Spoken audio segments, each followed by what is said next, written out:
I'm Russ Cullingworth, co-founder of ProDio Audio Learning, and since 2017, we've been trying to take dry and boring learning content, sometimes it's ethics, compliance, or leadership, or change management, or conflict resolution, and make it into a story-style learning experience. And what this does is it engages your imagination, and neuroscientific evidence shows that some really great things happen in your brain when you use your imagination. People have asked me, what if I don't have an imagination? Well, of course you have an imagination. We're all born with imagination.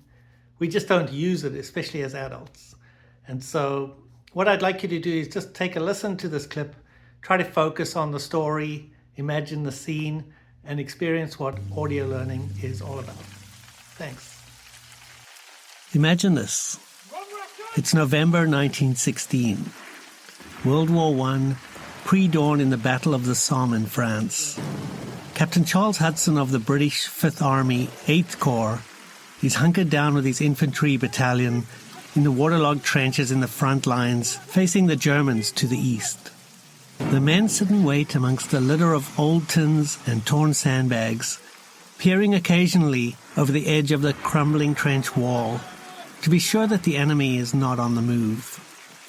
The freezing rain is incessant and it dampens the men's spirit and drenches their clothing. But Captain Hudson is obsessed with the idea that a dawn charge would result in panic and failure in the enemy defenses. But this is a view not shared by the men around him. For Captain Hudson, this is his moment for glory. So he walks the lines, yelling at his men to get ready for the charge. At 6 a.m., at the crack of dawn, he will give the command to charge the enemy. He picks up one young soldier and lifts him up to his feet by the scruff of his neck and yells, "Are you ready, son? Because when I say charge, we're going to charge." And he walks up and down the line, giving similar commands to all of his men. This is his moment, and as 6 a.m. arrives, he gives the command, "Charge!" And he goes rushing out over the trench wall. As he runs into no man's land and the enemy's bullets start exploding around him, he turns around, and the last thing he sees is all of his men still hunkered safely in the bunker behind him. The moral of the story is that when, as a leader, you're wanting to yell charge, you best be sure that your team is ready to follow. I'm Russell Cullingworth.